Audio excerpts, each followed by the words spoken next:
All right, guys, welcome back to the CasterMuse Narak Star League Season 4. This is the round of 4, and it is a best of 7. This is game number 4, and if you haven't seen the first 3 games between Yabsab and Stork, you definitely got to go check them out. This series is heating up right now.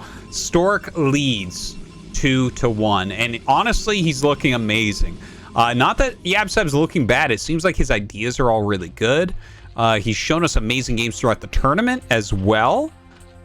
But I mean, at least in these 3 games, when he doesn't get the early damage on Stork, Stork just kind of outdoes him. It feels like Stork is a little bit too good at his multitasking. He's sending everything in the right directions, and Yabsab is having a hard time just kind of holding on and maintaining his calm to clean everything up. But you know what? It's only 2-1, right? It's only 3 games, so we still got to give it some time. The map here is Ascension, 3-player Blue Storm. Awesome map. We've seen Yabsab pull out some amazing strats here. In fact, the more I watch and cast this map, it does feel like it's a better map for Zerg versus Protoss than Protoss versus Zerg. You know, you have this kind of high ground area where you can attack down into the Protoss' third. In this case, it'll be right about here. Stork's third, of course, is right about here. And that definitely really helps. Also, we've seen, like, for instance, a lot of drops on this map. Yabsab specifically has done a great job keeping pressure at the front with, like, Hydra Lurker, and then just, it's like you can be out front here and then fly into the main base very, very quickly. In fact, you can be in a defensive stance here and fly into the main. Yeah, it seems to be that way. We'll see. I mean, Ascension is still a new map, so you don't want to, like, call things too quickly. Because things definitely can change. It's not like the map Ultimate Stream, where like Ultimate Stream is pretty straightforward, and we know that that's basically just a Zerg map. Ascension, yeah, I guess we'll just wait and see on it a little bit longer. Well, it is a pull first here from Yabsab. 6 Lings morphing, and let's see if he throws a Forge down. I feel like a lot of times when someone's going Gateway Expand, if they run into something like a 9 pull, generally the Forge is going to be made. So yeah, there's the Forge, all well placed. The first Zealot is actually going across the map, which I find a little bit interesting. Oh! He catches the probe right away. That's the quickest that he's lost a probe as of yet. That's actually pretty painful. You really want that probe to be able to circle around and go back in, you know, figure out, like, are we going third hatch? Are we going quick gas? What is this going to look like? It is going to be a third hatch. Doesn't seem like the gas is going to be overly quick. Plenty walled here. No cannon as of yet.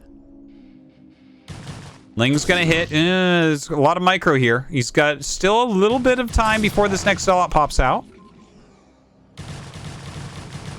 Yeah, it seems like he's gonna try to hold this without a cannon so he can get the Nexus up quicker. We'll see if that works out for him. All right, still has shields on the gateway a little bit. Yeah, pulls back. Ooh, good micro from Stork. Yabsab is trying to see if he can wiggle in. Don't forget, there's a probe right there behind the gateway. He has this Zealot holding position up top. Oh, they are finally going to get in. 2 get in, but the entrance can be closed up. Looks like he's going to send the 2 Zealots immediately for a counterattack. Oh, I like this a lot. These Zerglings are not that high of health, so he's going to send these across. If you spend all of your Zerglings, he doesn't want you making drones at home. So I love the move from Stork while he throws down the Nexus. And yeah, let's see what these Zerglings can actually get done. This is the opportunity for Yabsab to get some of that critical early damage that we were talking about. Well, put some damage onto a probe, but does not quite kill it. Zergling's coming up once again. Oh, get one. All right, very good. In the meantime, he has forced a ton of Lings out of Yabsab. Okay, 8 Lings here against 3 Zealots. The 3 Zealots actually do win. So he does start pushing forward once again, but honestly, he might just be trying to force as many units as possible and turn around. That's definitely a possibility. Over on Yabsab's side, he is getting Zergling speed before any layer. And he is making more Zerglings. Let's see. Okay, layer starts, and there we go. We have some drones in the production tab. So that is kind of the important thing that we were looking for. Was he going to do a mass Ling flood once again? It looks like the answer is no. Another probe sneaks out as the Zealots come back. I think he did catch an eye on that, so these Zerglings will probably try to catch the probe on its way back. A couple Lings running up here. He really wants to kill this probe. He does not want him to know, because if you don't have the intel, You don't know, like, is it Lair? Is it Hydralisk Den? You don't know, and it's like, well, how many cannons do you add? Do you go Corsairs right away? You know, there's a lot of unanswered questions. Okay, the probe dies. The Zealots walked out, but walked back, knowing that they couldn't really commit. He's got a good, healthy count. 6 Zealots there. Looks like Stargate probably going to get started. There it is. Second gas as well. So Stork's still looking pretty solid. He hasn't really taken damage. He lost, like, 2 scout probes and then 1 probe in the main base. But it was, like, a quick pool opening with a lot of lings made. So, yeah, it feels pretty even right now overall. Yabsab has droned pretty heavily. His Spire is on the way. We've seen that he really has favored some of these Mutalisk openings thus far, although Stork seems to be able to play around those very, very effectively. +1 ground weapons coming up. We'll see if he gets that +1 air weapon started. I think he will, just in like 1 second here. He has been just kind of focusing on getting that out. Anytime you skip that, it's pointing towards like a very big attack coming out, I think, from Protoss. All right, the Corsair gets started. Still no air attacks.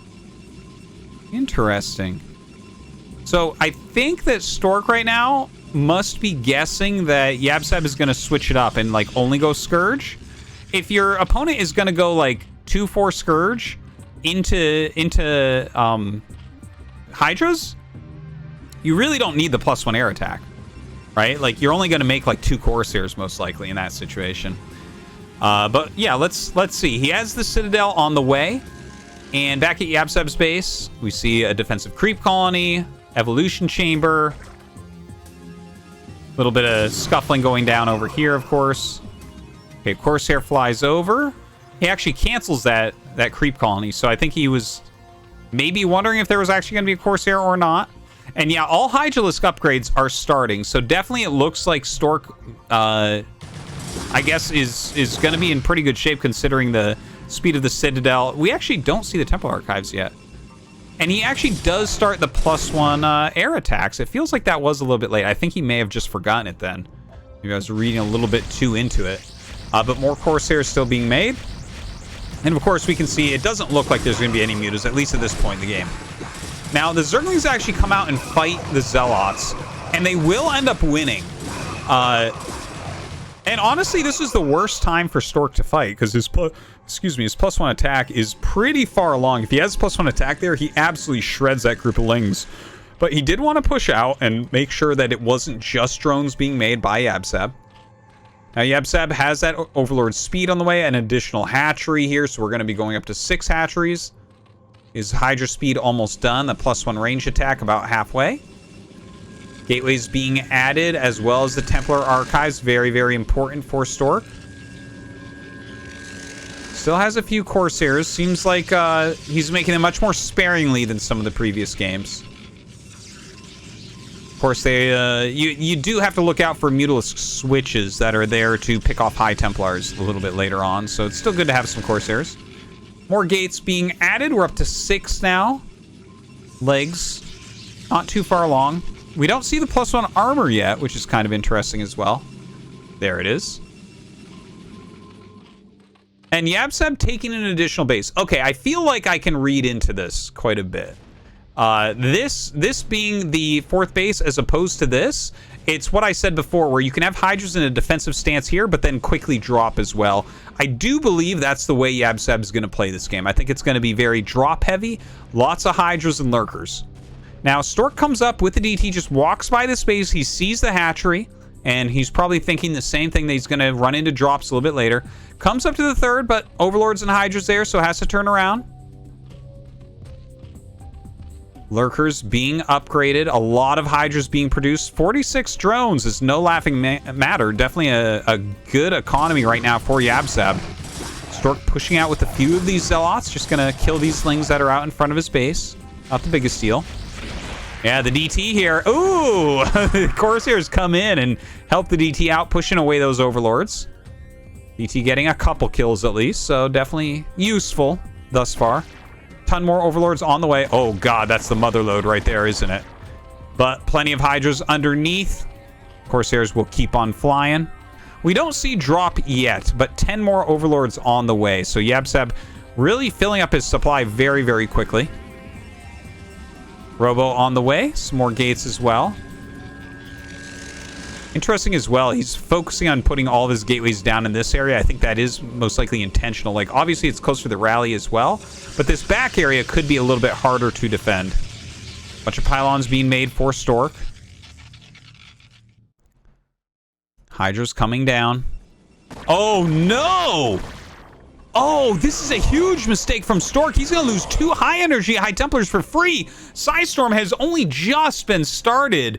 Oh, what? That is very painful for Stork. But he does get in. He sees those Hydras out here. So he is going to get a fair amount of free kills here with the Zealots from that sniping force. Now moving up with these Zealots towards the 4th base. Oh, man, this 4th base already does have a couple hundred points of damage on it. Zealot's going to right-click upon it. And I think he's going to be able to get the kill there. The Corsair is going across. Oh, my God. There are actually a few Hydras there. So we'll turn that around. The Corsair's picking off another Overlord as he chases the Hydras away. Okay, well, you lose 2 High Templars. You lose an eye and you take 2 back. Stork definitely getting the better end out of that. No doubt in the world. This, though, that was a big mistake. He just lost like 5 Corsairs for absolutely nothing. So a little bit of sloppiness from Stork, but in the meantime, he's taking his 3rd Nexus. He's getting Dragoon range, really getting ready to macro up out of this. It looks like we have 7 gates right now. Zealot's retreating. He does have High Templars and Goons both being made. And turning around now, chasing back this little group of Hydras, trying to keep pressure on him.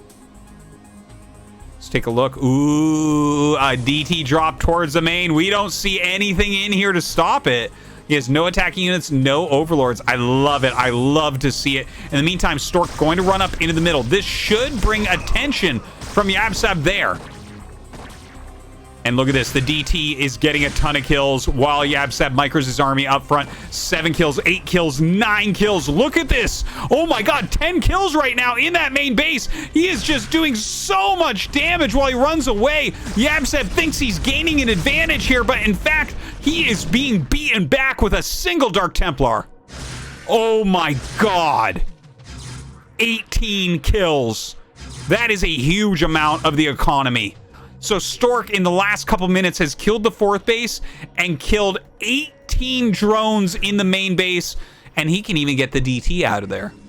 All right, a ton of mutas flying across right now. He did kill those Corsairs earlier, so very smart of him to come in and attack. He's going to take down the cannons very, very quickly. Only 3 cannons in here, so he's going to be able to kill those. And, I mean, the Nexus could be next. Dragoon's trying to come back, but this building arrangement does not allow him to defend against mutas all that well.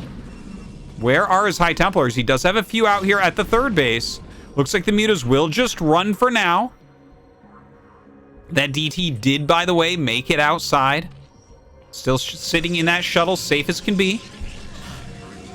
So, let's take a look. They're at actually very similar worker supplies here. Ooh, the swipe in. Loses 1 to 2 High Templars here, but takes a ton of damage on the mutas. Here comes that DT once again. But yeah, what I wanted to mention here is they have similar worker supplies, but yabsab actually has more supply overall. So his army is a little bit stronger. It's a bit bigger. Again, don't forget, Hydralisks are 1 supply in StarCraft 1, which really makes the supply numbers a bit deceiving. When you see Zerg at equal to or greater than supply, they definitely are stronger at that moment, except in very strange circumstances. So I'm looking at this situation. A lot of lurkers being made, a lot of Hydras being made, a solid 4-base economy is back up despite the great DT work.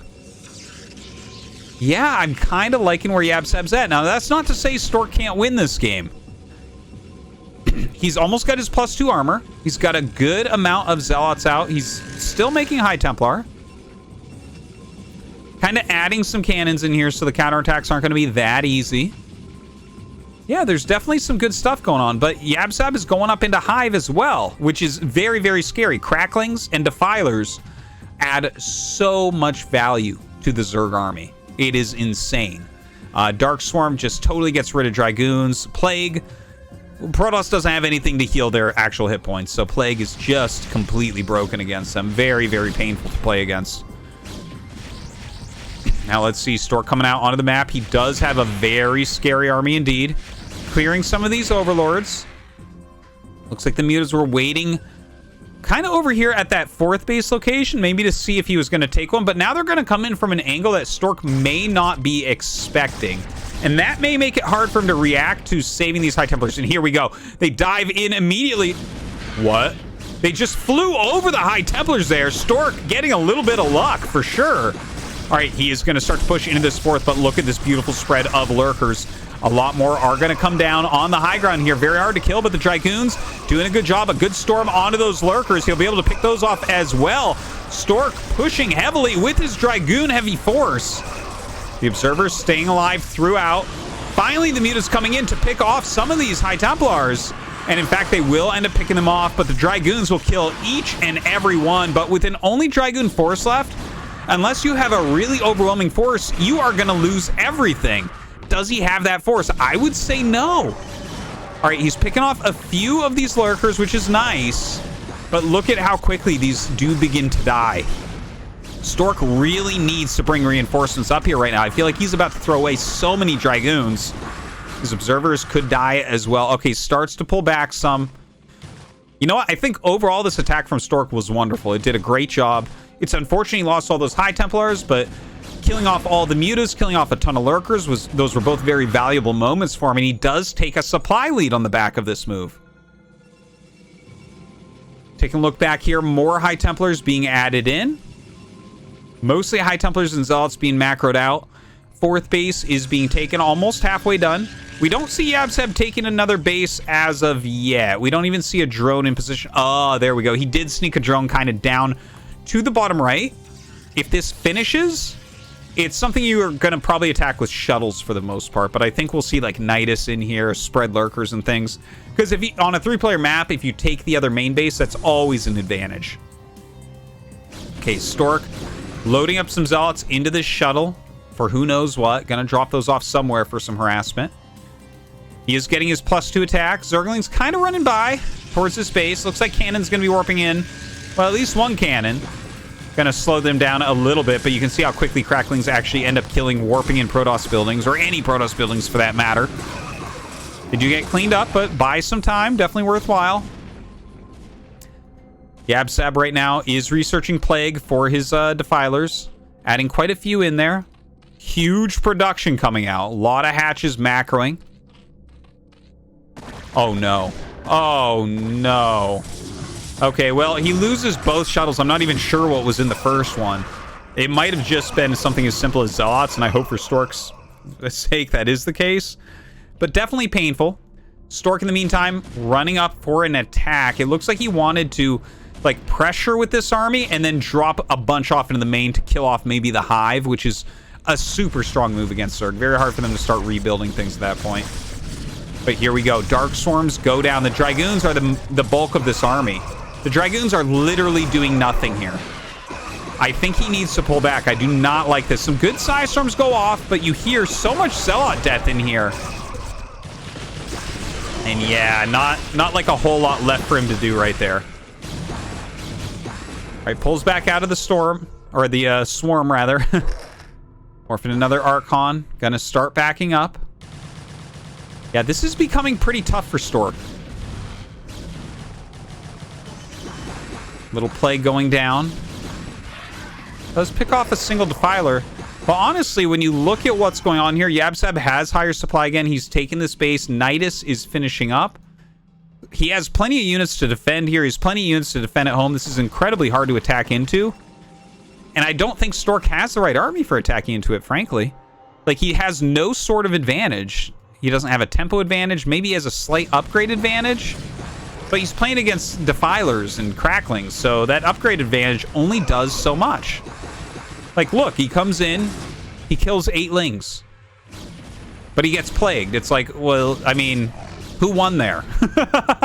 I would trade 8 Lings for all the health on all of your stock, or all of your Dragoons. All right, Stork kind of clearing the center of the map. There are quite a few Overlords here. Oh, here it comes. This is a drop I was talking about before from yabsab. Only 3 cannons in the main base, so this is very likely to do a lot of damage. Here we go. Overlords dropping off into the main base. Lurkers being burrowed. The Lings, of course, going to get in on top of the cannons. That was a great Storm. That really helped to clean up quite a bit. The Cracklings can kill buildings so quickly here. All right, good Storm on top of the Lurkers. And he does get a single one, so the Lurkers get cleared out. Observatory, not quite dead. And you know what? He dealt with that really as well as you could ever hope, as you could ever ask for. In the meantime, trying to attack into this base at the bottom right. He knows he needs to kill it, but so much efficiency from those Lurker Spines. A ton of Zealots getting shredded. Some good Storms end up going down there. Honestly, it might be worth his while to kill these eggs off so he has a bigger hole to go through. Okay, one of them ends up dying from Lurker Spines. Goes forward. Oh my god, Stork might actually be able to break this base. Ling's coming out through that Nidus. Does Stork have enough? Does he have more storms? Yes, he does. A storm goes down onto the Lurker. More units rallying up. Oh my god, these storms are just madness. But it's not enough. It is not enough. Yabsab cuts through Stork's attacking army. And now what does Stork have? 0 map presence. Way lower supply. His main is mined out. His natural is mined out. It looks like he's going to go into Reaver Tech or at least Speed Shuttles, and that's good. That's definitely something he should be doing. But this is getting rough. The Defiler attacks are going to start coming fast and frequent, and we see that here. Dark Storms on the cannons. He has to try to clear them with melee units, storms, that type of thing. Maybe some Reavers later on. Zealots coming in to try to help. Yeah, the Storm's getting a lot of these Hydras, like... I mean, Stork's doing a pretty good job of defending this base, I would say. Very hard to keep these bases alive like this quite often. But yabsab, it's not like he's going to dry up from losing these units. Another Defiler coming down. Not even really looking, but honestly, he has the 5 bases. He has his full tech. Yabsab has to be feeling on top of the world right now. Stork? He needs something big to happen. I think he needs to get out there and mix it up. Like, is that... Like, I like the idea of the drops earlier on. It seems like he can't really afford to do that again right now. He is making some Reavers, which is cool. But he, like, both needs damage and another base. And it's hard to imagine getting both of those. Right? Like, this looks to be where he's going to take the next base. He's moving forward. He has a lot of Dragoons once again. And I mean, the Dragoons during Hive Tech, like, Cracklings are just so good against them. Plague, Darkstorm are so good against them. They still can be useful, though, right? Like, if your opponent is in kind of a turtle position, they're going to help you more than the other units. Cracklings come in, do end up killing off a High Templar. Ooh, a big Plague goes down. Defiler squirming back.